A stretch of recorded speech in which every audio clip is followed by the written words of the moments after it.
Hello friends, welcome to Civil Services Main Mock 4 analysis. Friends, as you know that this mock is about General Studies paper 4. As far as you all know that GS paper 4 was introduced in 2013 itself, and this paper is totally a new paper.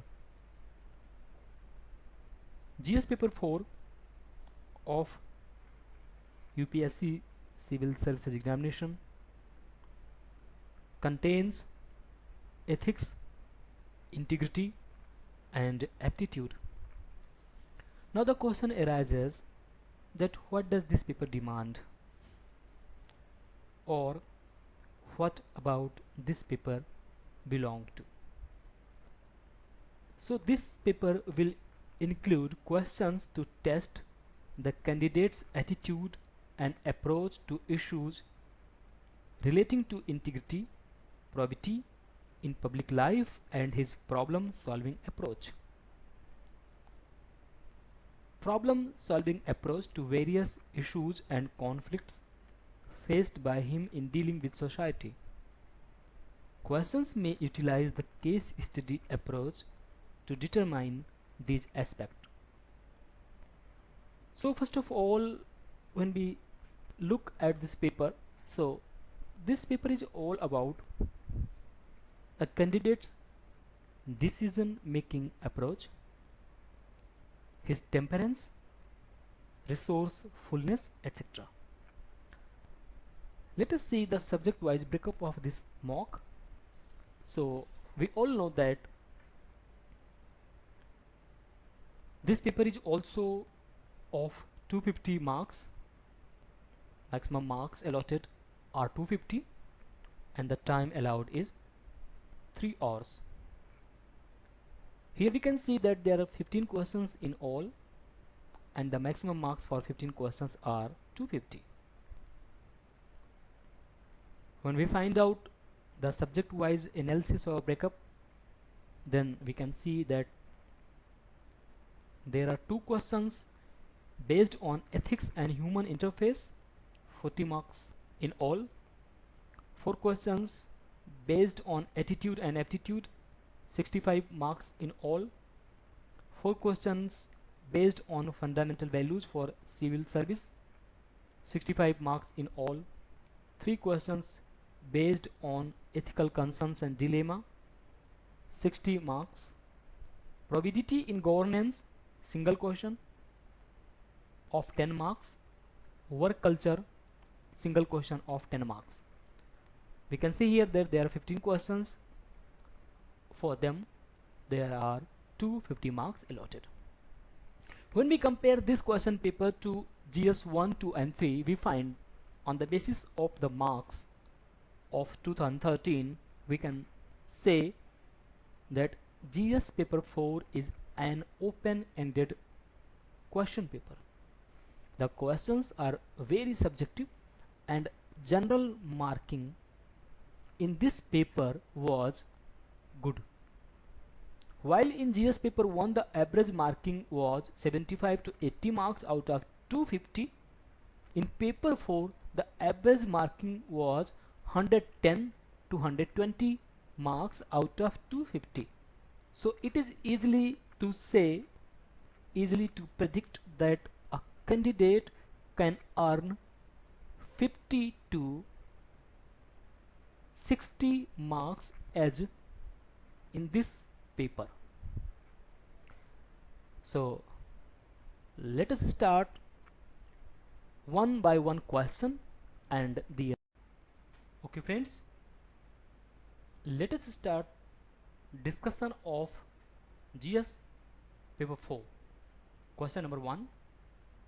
One more thing friends, here the questions are in a good length of language, so we do not need to read out the whole of the language of the question. I'll just discuss the essence of the language of the question and then its solution. Moreover, I will try to put some extra points which are not mentioned here in the model answers, because if I just repeat the model answer, then the discussion would be of no worth. So question number 1 is about ethics, decision making and attitude, or you can say human behavior and human interface. This question is based on the human interface. What are the ethics or the determinants of the ethics in human actions, ethics in private and public relationship, etc. This question is focused on these points. So question starts at that. Suppose you are a team leader in an IT firm and you come to know that there are some members of your team who are not punctual to office or to work, and their attitude means not to be punctual, delays continuously in achieving targets. Apart from it, they have formed a group, or you can say that they are involved in a nexus which keep on criticizing, distracting other employees from the work, or they disturb other employees from the work. No doubt there are some hardworking and obedient employees also, but the activity of these dissidents can deter the performance of loyal or faithful employees. This is the problem. Now, what would be your course of action? What would be your course of action? The question is divided into two parts. The first part asks about what are the options available to you. Means this question is about finding option. It means the decision making, then the execution of your decision. And the problem number 2 or part B, that after finding options, in this case you have to evaluate all those options and the option executed by you with proper reasons. The axis of the question rotates here. Consider the problem, find the options and execute more practical or more apt option in this condition. So here, as I told you, that is about ethics and human interface. No doubt there is a behavior of a group. Each and every group of each and every individual or group of people has its own behavior. We analyze behavior, we manipulate behavior, and then we find some options. So there are many solutions or many options. Some are practical, some are not. But when we discuss part A, being a team leader, I have following options: stringent and strict action against the employees who are not punctual to work, or B, to find a solution in such or in some amicable manner, or directly terminate them or something like that if I have power. So here the problem is that we know that each and every employee is countable for us, An organization counts on its employees.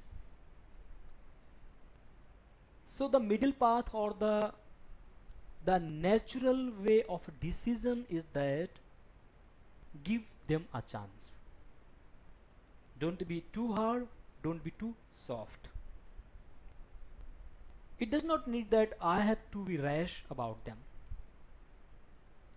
Give them a chance. Do not instantly fire them. Do not take any disciplinary action against them instantly.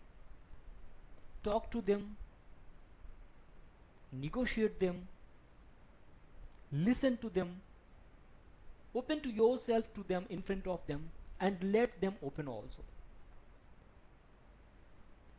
So you can find out the real problem, that what is the problem with them, why, whether they are doing all such stuff deliberately with any malified intention, do they have any type of motive behind this action, or it's natural. Give them a chance. Give them a chance to improve themselves. And if they are inefficient, then take some disciplinary action. Here the problem lies. You have to find options, right options, then proper execution of all those options. Avoid any stringent or strict action, because this can further initiate or ignite the dissidence among them and send a message to other people also. Definitely there is a threat or there is a deterrence message, but in first instance you must, or I must, avoid such type of actions. Warning them can be a step, and telling them that concentrate on your work, do not heed ears. Tell other employees not to let them heed ears to the people or to employees who are not punctual. You can initiate a regular appraisal, that such candidates who are very regular to their work, very punctual to the work, they are meeting all deadlines. You can award them, appreciate them, you can honor them, you can facilitate them, bringing a message maybe they must improve.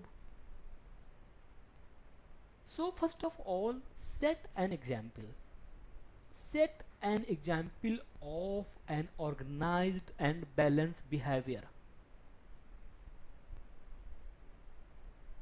And if they are reluctant to improve, then take some stringent or strict action, like you can mark them absent.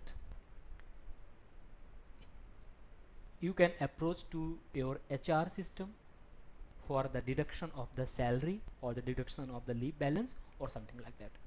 So this is the problem of human behavior, the human interface, the problem in the networking, etc. Now it comes the question number 2. What do you mean by the term attitude? Discuss its characteristics. So here the term attitude is very generalized and very subjective question. Attitude is especially mentioned in the syllabus of the question paper or GS paper 4. What are the content of attitude, structure, function, its influence and relation with thought and behavior, moral and political attitudes, social influence and persuasion. What should be a model answer? What should be a model answer for this question or for such question? When they ask you about term attitude, just give one or two definition, some established definition. Since attitude, aptitude, these all are mentioned, emotional intelligence, these all are mentioned separately and bold in bold font in bold font in the syllabus of the UPSC given in notification, you must learn some famous definition or some famous definitions given by some famous thinkers about all such topics. Start with one or two definition, elaborate your answer with suitable examples, and then open the question. Means, what do you mean by the term attitude? You have to give one or two definition about attitude, elaborate term attitude, then discuss its characters.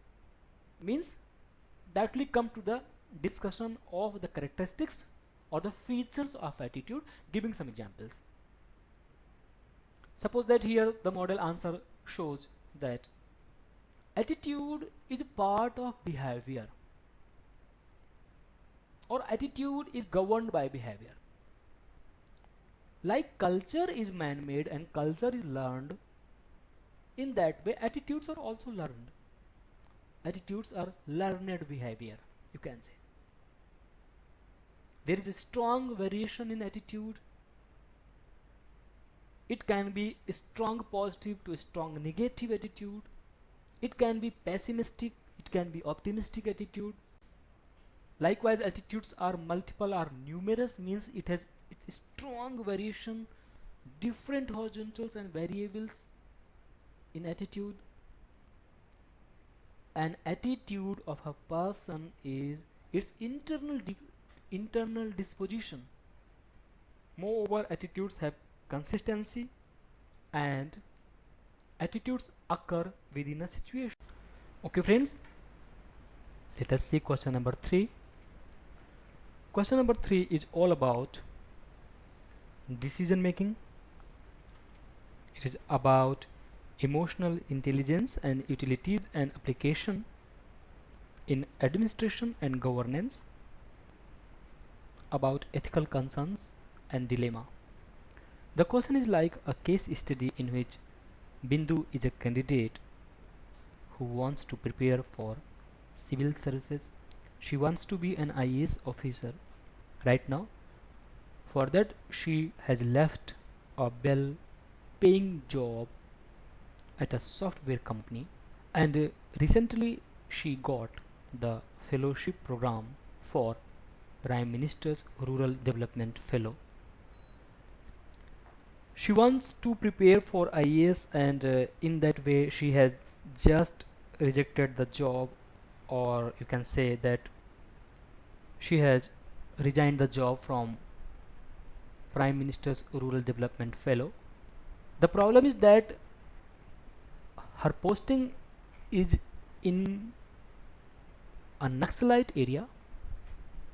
Recently an encounter occurred in which a civil servant and few policemen were killed. Apart from it, her parents are reluctant to join this fellowship program. She thinks that joining Prime Minister Rural Development Fellowship program can help her preparation of IAS if she get selected in future.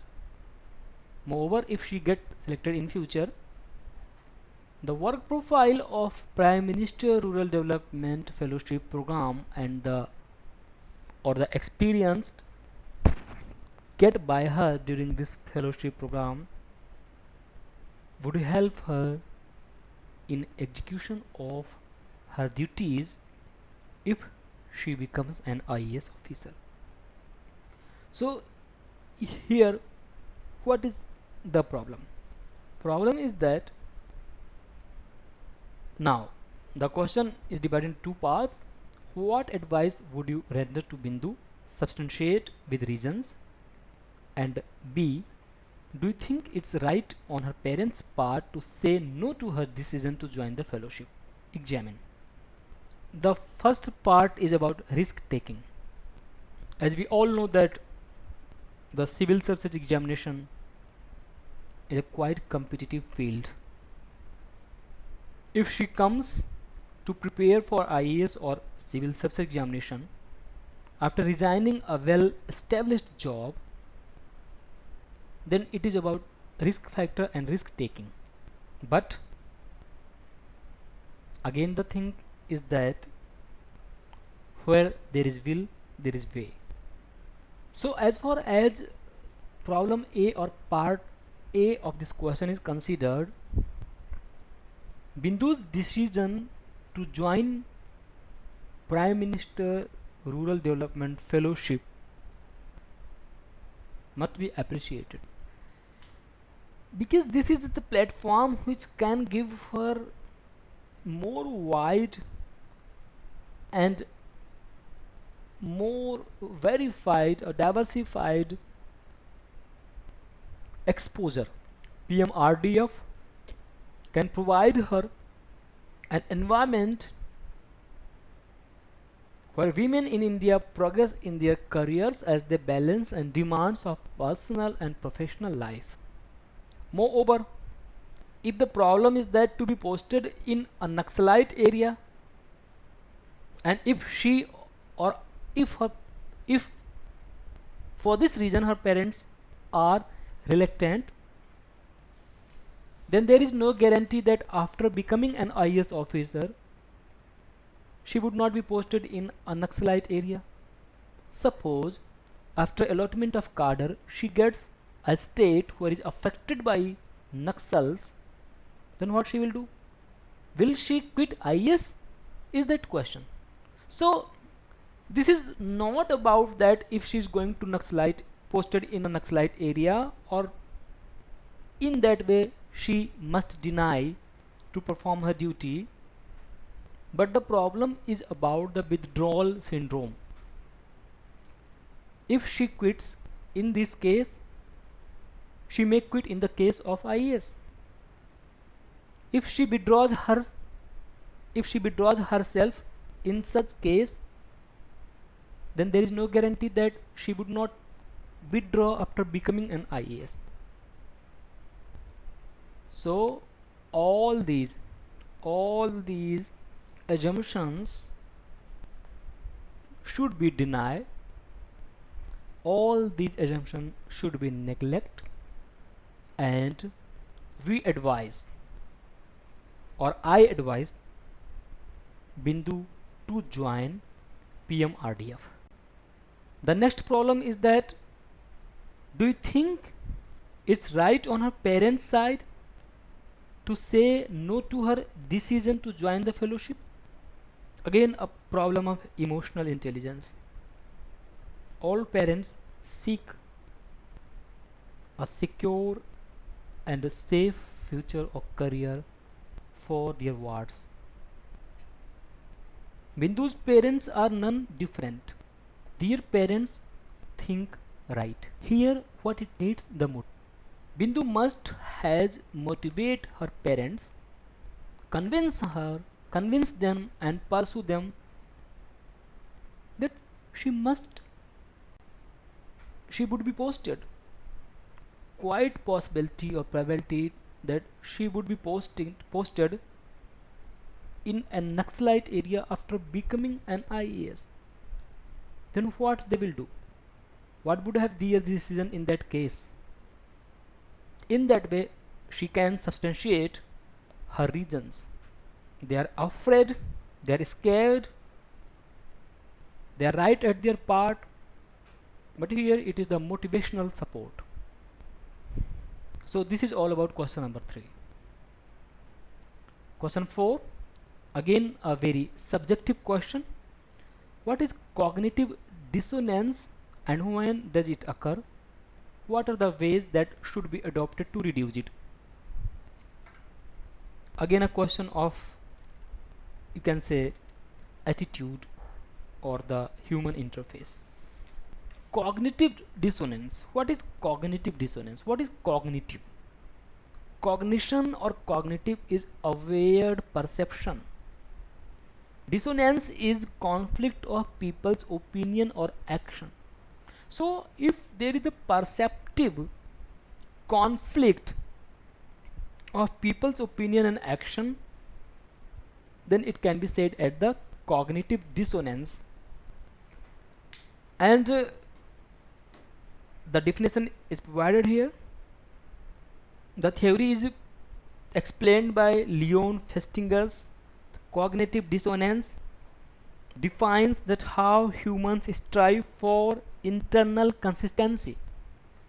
Here it defines that cognitive dissonance is the mental stress or discomfort experienced by an individual who holds to a more contradictory ideas at the same time. So the contradictory ideas or beliefs simultaneously hinder him or her to take any apt decision or any practical decision. That is the problem. You can say it's the part of dilemma again. To do, not to do, to have, not to have, or something like that.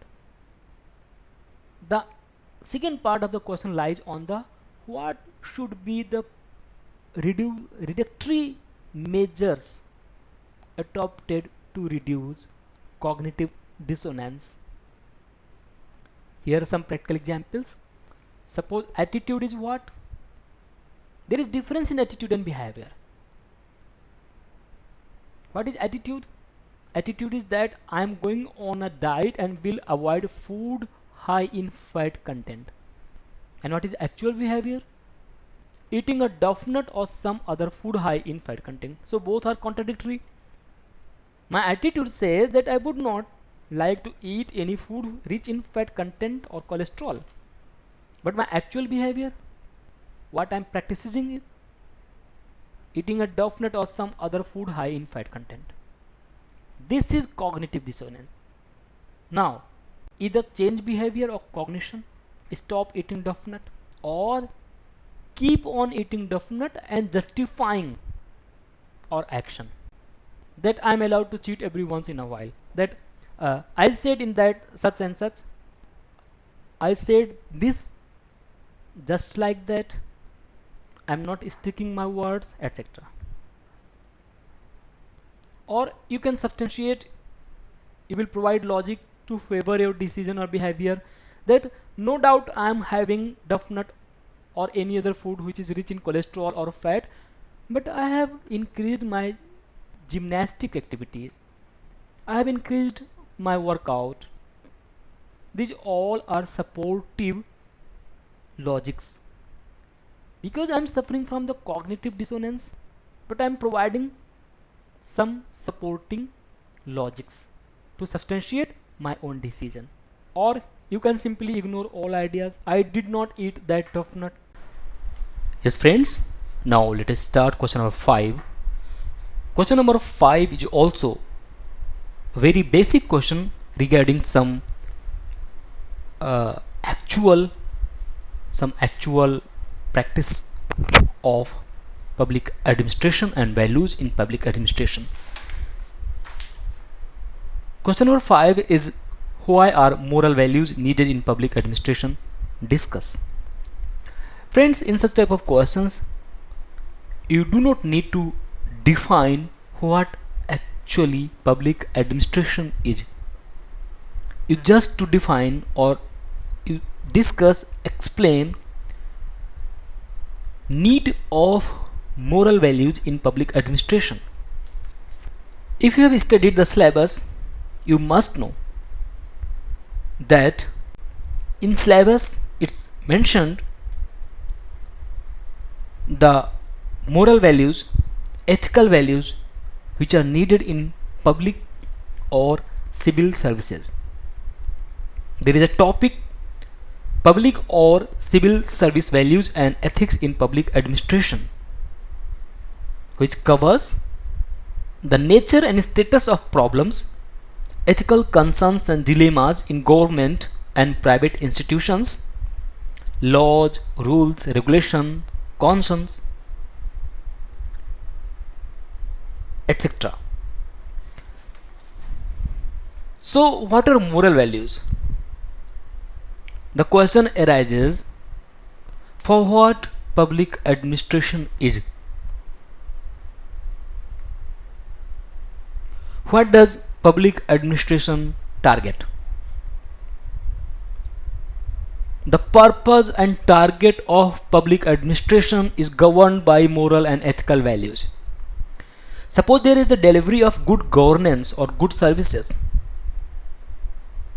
Had there not been moral or ethical values in public administration, delivery of services or governance cannot be done. So these are very basic and subjective topics, very open-ended answer. You must be positive and optimistic while writing answer for such questions. And here you do not need to provide thoughts of thinker or analysis of thinker. You have to deliver your own answer in very easy and lucid language.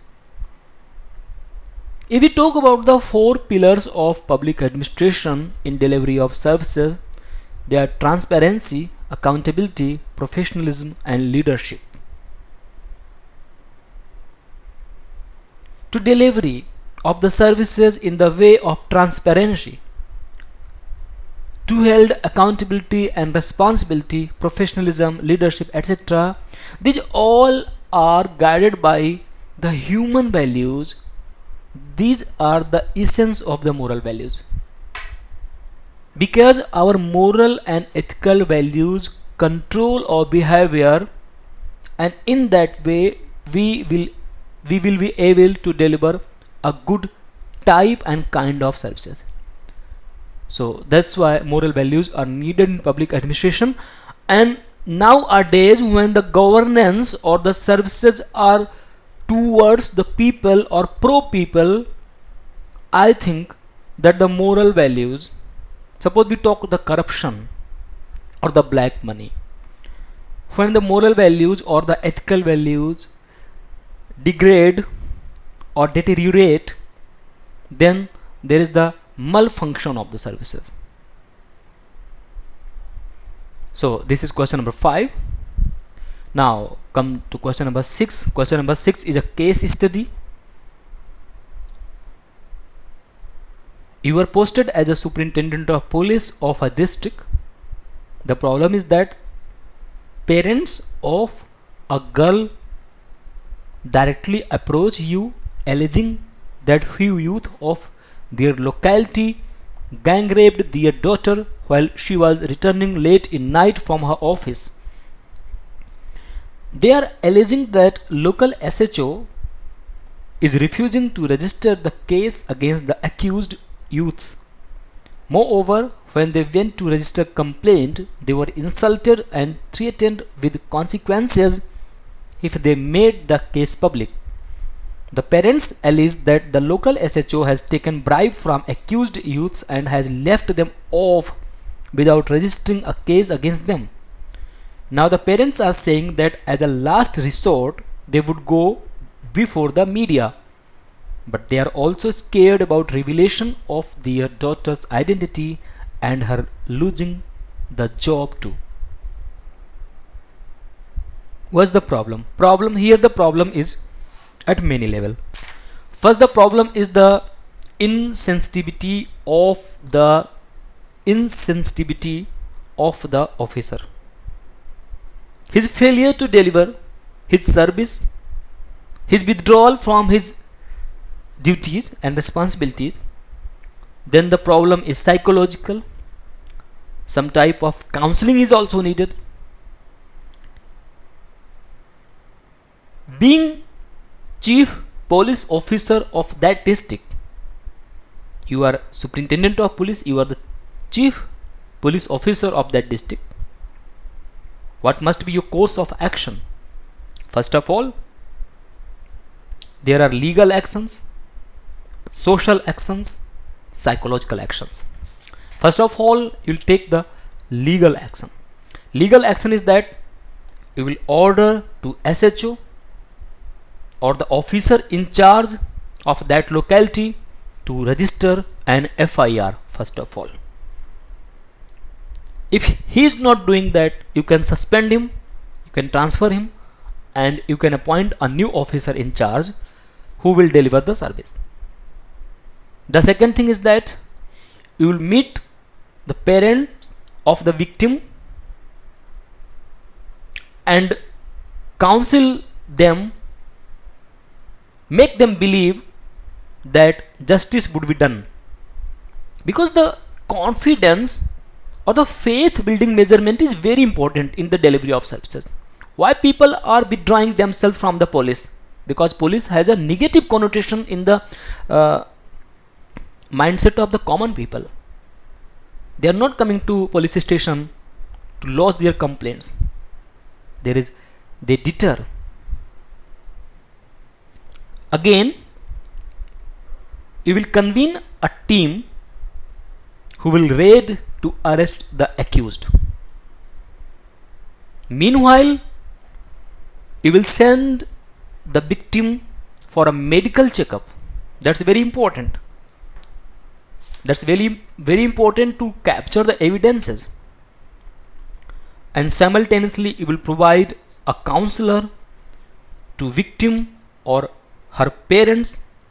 You will make them believe that justice would be done. You will make them sure that their identity would not be revealed and she will not lose her job.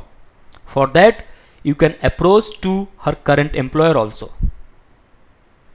No doubt, you do not have sufficient or much time for this single course of action, because you are the chief of the police of that district and you have many tasks pending. But you can guide them. You can order them. Apart from it, if the SHO or the police officers not entertaining the case, you can take action against them. You can produce a deterrence of law. Being an officer, you can produce a deterrence of law. So, such type of actions here. Here the question arises, what's the problem? The problem is that tolerance and compassion towards weaker and vulnerable sections. The 310 group. If you have compassion, you will deliver your work or duty. If you have empathy, you will deliver your work or duty. So this is the case of empathy, compassion, etc. The last step you can take, you can organize, you can call upon a media conference or a press conference, and you will tell the media persons not to reveal the identity of the victim, not to sensationalize the issue because it is very sensitive issue. So these are some ethical, moral, legal and social acts. Question number 7. You are posted as district magistrate of a district. In the district, there is an immediate need of widening a road to ease the heavy traffic. In the middle of this road, there is a temple which has been constructed illegally. Large number of devotees visits the temple daily. If congestion is to be eased on the road, the temple has to be demolished. You send a notice to the temple management, but they sensationalize the issue through media by twisting the facts. You also get frequent calls from prominent politicians requesting you not to go ahead with this demolition. Your family members who are God-fearing are also not in favor of demolishing the temple. In this situation, what course of action will you undertake? What may be the consequence of your course of action and how will you deal it? Again, the question is the public deliverance and the dilemma. The dilemma to take the decisions. The ethical values. Ethical concerns and dilemmas in governance. To execute the law. At one side, there is a fear factor of sensational issue, sensitive issue, demolition of temple. At another side, good delivery of public service. What would be your options? In such situation, The problem demands the decision making.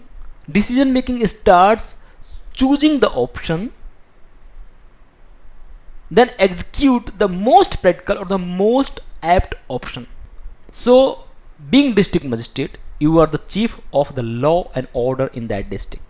To maintain peace and harmony is your primary duty. So, demolition of temple would be the last option. You will try some alternative options like widening of road by means of disposing encroachment. The get rid of the encroachment if it is there and widen the road. You can divert the traffic also, or if it is temple, then each and every temple has, or each and every religious place has a weekly peak hour or peak time. Notice that at which day the maximum number of devotees would visit the temple.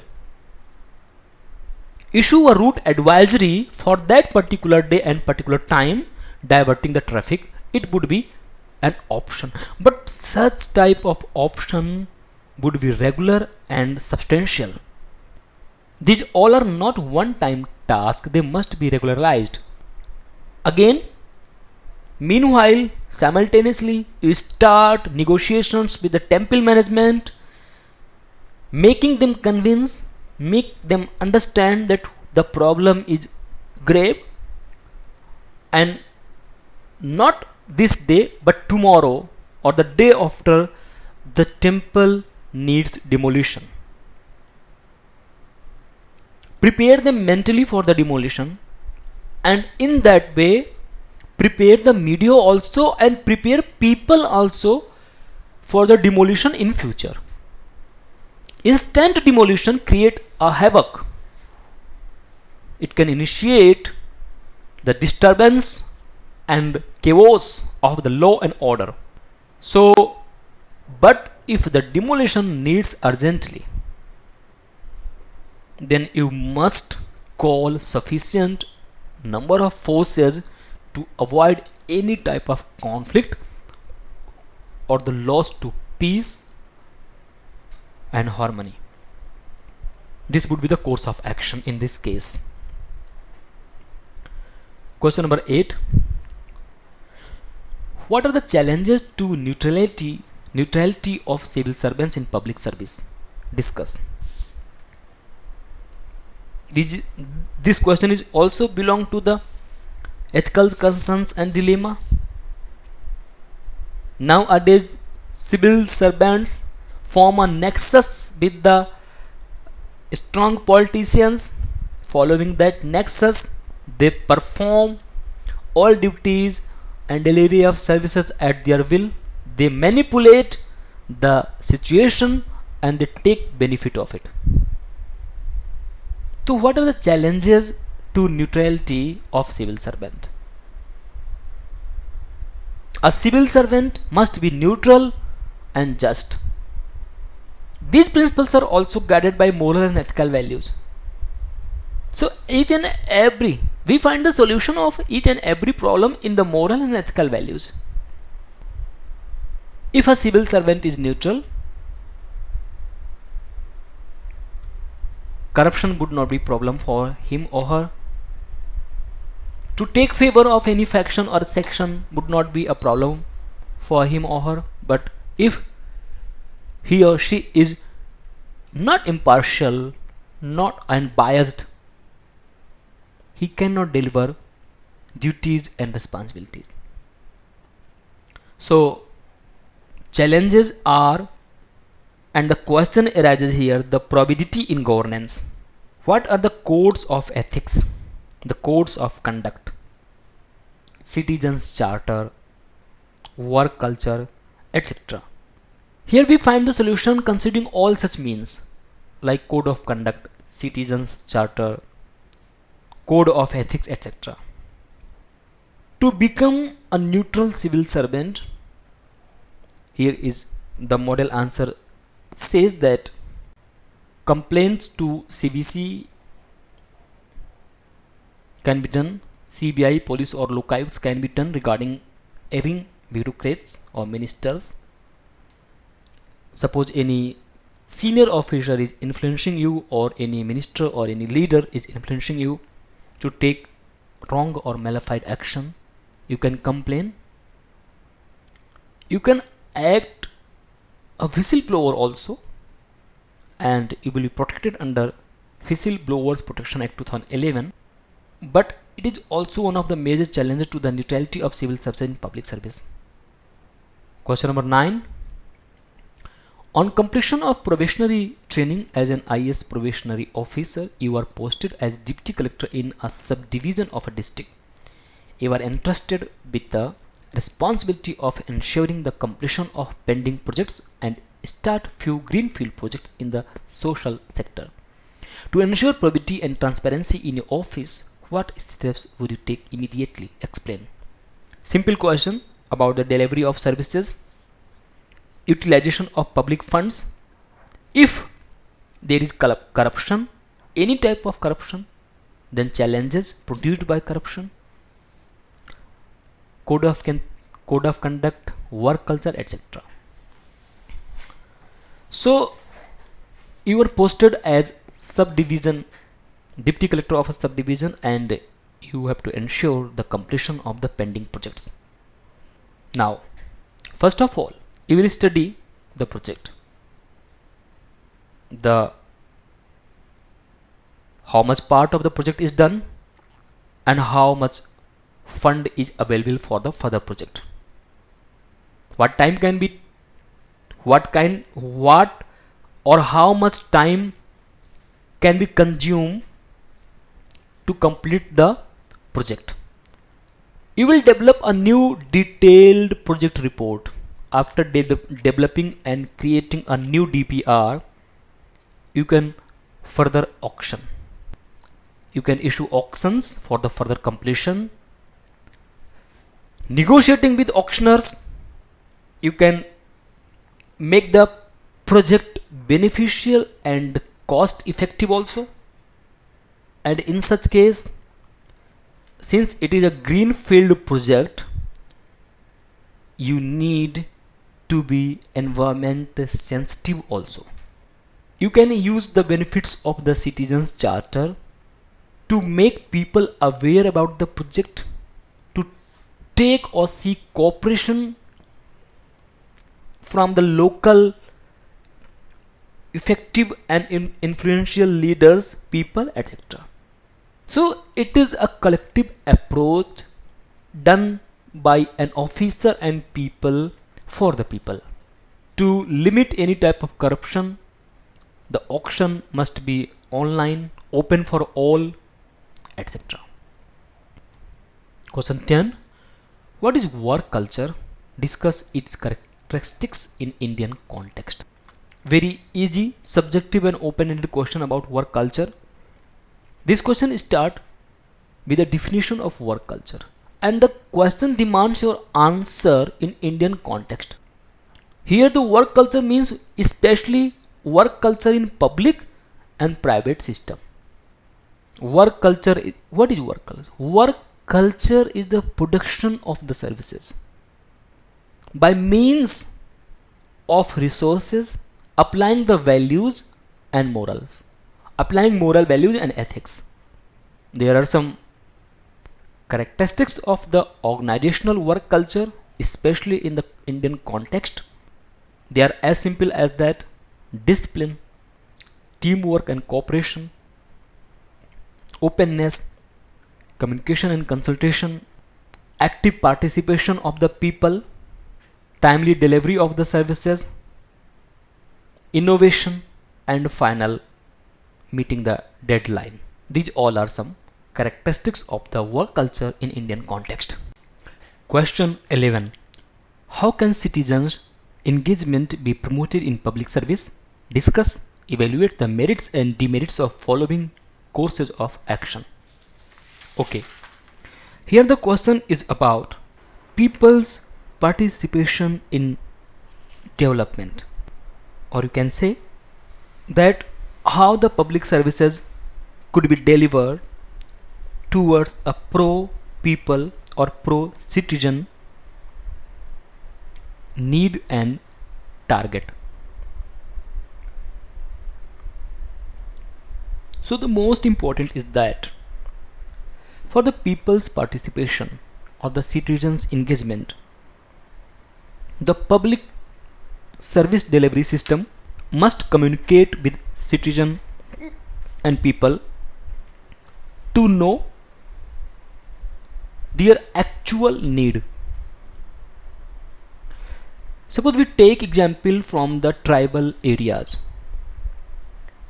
We cannot take any course of action without considering the actual problems of the tribals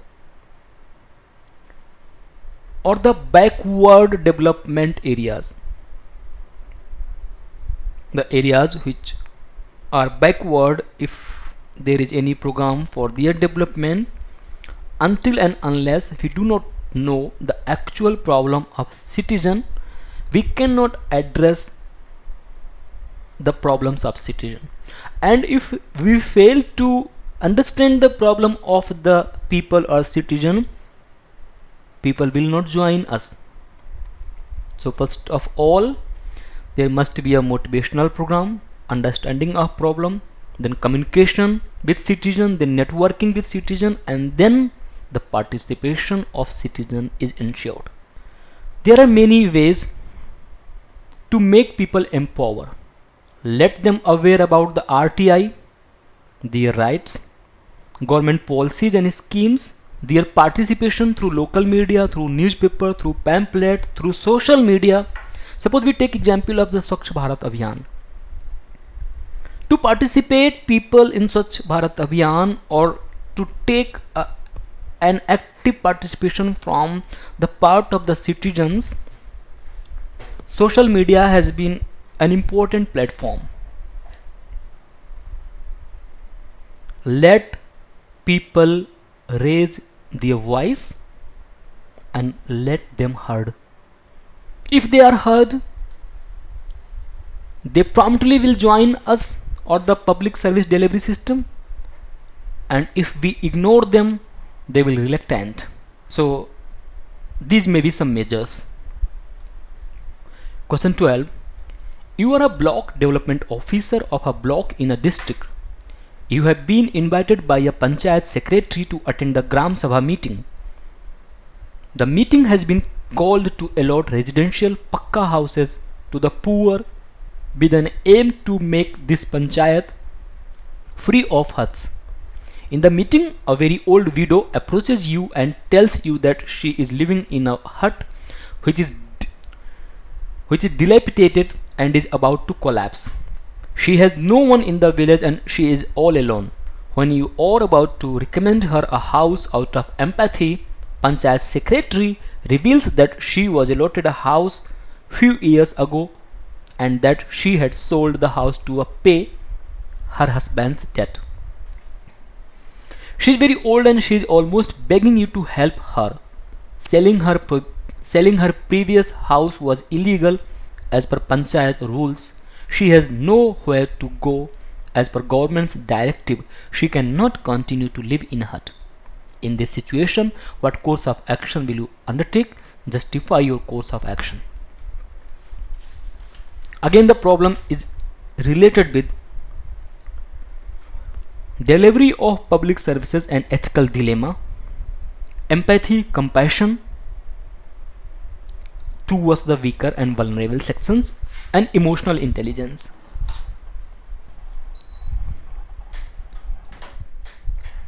What are options I am left with?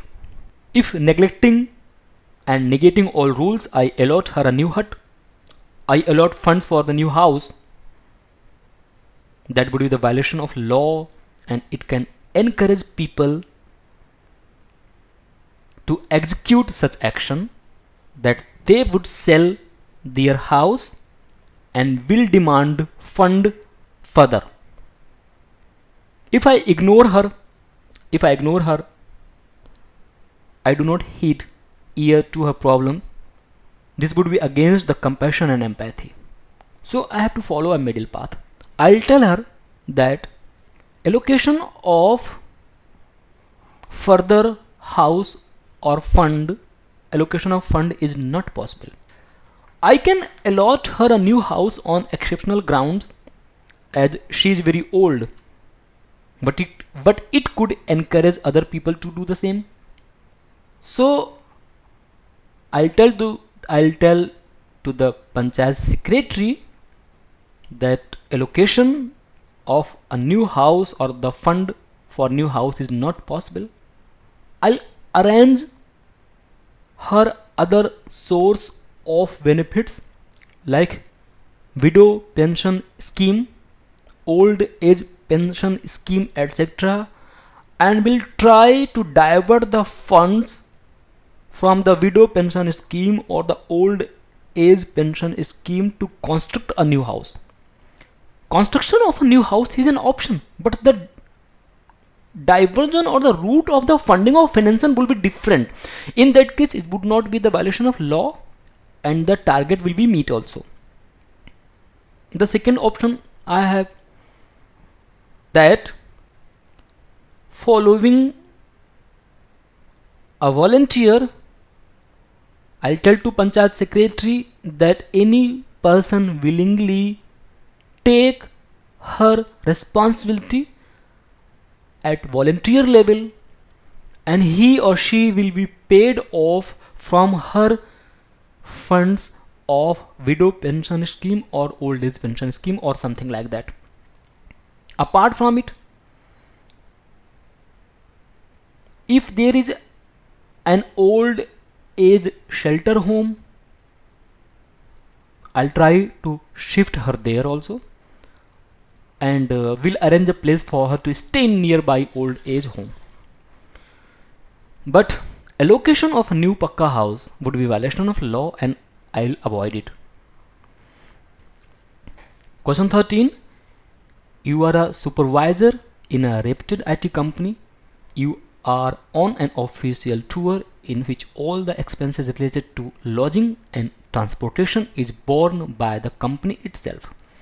You hire a taxi to reach to the hotel in which you are to check in, but due to your own negligence, you could not give proper directions to the taxi driver about the route and it takes twice the amount of meter charge to reach the hotel if you had been a little alert. Since the company bears all the charges related to transportation, you can claim whatever amount you think is appropriate. After the official tour is over, you are now to fill the charges related to transportation. Evaluate the merits and demerits of following courses of action. The courses of actions are 3. You would fill the amount which was really charged by the taxi driver. You would fill the amount which would have been charged if you had given clear directions to the taxi driver. You would fill a much larger amount that charged by the taxi driver. Which course of action would you have chosen, giving reasons for the same? First of all, I'll choose odd one out and negate that option. Option C, I'll negate. It would be against and sheer violation of the ethical concerns relating to my duty and my office. I'll negate option C. Now I have to choose option. I have to choose option A, option B. Suppose let me explain what is my role and what is my status. I am a supervisor in a reputed IT company. I must be techno savvy, must use technology. I could have used the GPS system, GPS tracker in taxi or available to my smartphone. In that case, I must have followed the right route. If I could not, then it's my failure. In that case, I am liable for the extra travel. So in such case, I pay the actual charges subtracting the extra charges. This would be the first course of action. Suppose that I am not having the smartphone or the city was totally new for me. I did not get proper time for route advisory or for the preparation, I'll prepare two bills. One, the actual bill paid by me to the taxi driver, and the second one, that the rational bill. I'll consult with the authority which is responsible for my claims. I will tell them the problem, that such and such problem I faced. I was not aware about the route. I could not direct the taxi driver about the actual route, so I got delayed, I traveled more, and the meter charges were twice. This is the meter charges, and these are the actual, and we'll say them, now you take your decision. If he finds that my problem was genuine, my ignorance was genuine, I was not alert, he or she can allow for the actual claims, warning me or suggesting me to be alert in future. I'll take a lesson that in future I will make myself aware about the actual route using the technology, using the map, etc. This will be an honest way for the execution of my claims. Question 14. International politics is anarchical. Those who are powerful determine the rules of the game. Then what is the relevance of ethics in the international relations? Evaluate critically. This question is based on the problem of the ethics and moral concerns at international level. So if we start this question with slight light of the world history, we find that post World War II, following establishment of non-alignment movement NAM, following Cold War, world was bipolar, then it became unipolar. Today we see, day to day or nowadays we often see that any case of security, peace, carnage, massacre, etc. discussed in United Nations Security Council will ignored if it is related to any power bloc like USA, pro-USA countries, or the countries which are aligned towards the USA like Israel. Definitely, at this level, the problem of ethics and moral values are well deserved. What we have seen in the case of the Sri Lanka, when the United Nations Human Rights Commission went there and it criticized Sri Lanka for the massacre of the Tamilians following LTTE overthrown. India voted against it. These are some examples of, we can substantiate this question with such examples. There is the problem of moral and ethical values at world level, we accept it. Then why we need the ethical and moral values? We need in that because it would be a beginning. We can influence more and more countries towards ethical and moral values if we do the same. Though it has been a controversial topic, but they are relevant. Suppose in case of US attack in ISIS, or the rebel of pro-Russian rebel in Ukraine, if time comes and people will follow their moral and ethical values, they will vote towards, the countries will vote towards the just. India voted against Israel at Palestine. India voted against Iran. Sometimes it has been absentee also. It does not mean that we are not applying the moral and ethical values. We have moral and ethical values.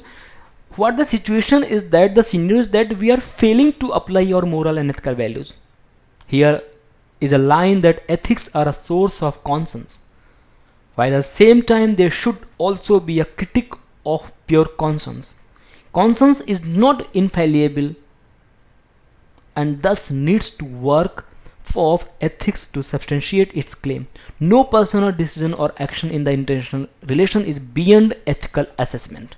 The power blocks or the word power or the word watchdog will also understand this situation in coming future. Now come to question number 15. You are an athlete representing your nation in an international sports event. You took part in a 200 meters race and won the race. In the midst of the race, you had intentionally pushed one of the athletes slightly from behind and he fell down. This got completely unnoticed as you won the first prize. The following are suggested courses of action. Evaluate the merits and demerits of each of the course of action. A. You would keep mum because it will bring embarrassment to your nation. B. You could say sorry to the athlete but request him to bury the matter. C.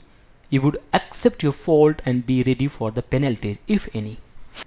We have three options in order of ethical and moral values and decision making power. My course of action will be in this order. 1. I would keep mum because it went unnoticed. First of all,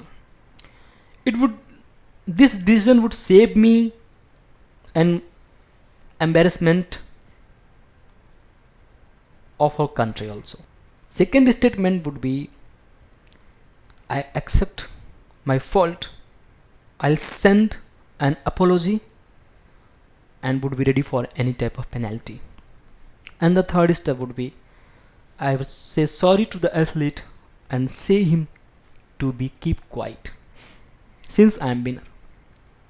Option B is not appropriate because in that case that athlete could raise the voice against my award. Likewise here, accepting my fault and being ready for the penalties seems to be the most apt course of action of all, but this could embarrass my nation, to myself also, but this will send a message to all the sports person of the world keeping the spirit of the sport. Maybe I would villain in the eyes of our countrymen, but I could be a hero in my own view. That is the winning. Winning of prize is different and winning of oneself is more important. So friends, this was all about paper 4, mock 4. All the best for the rest of mocks and for actual main examination. Thank you so much.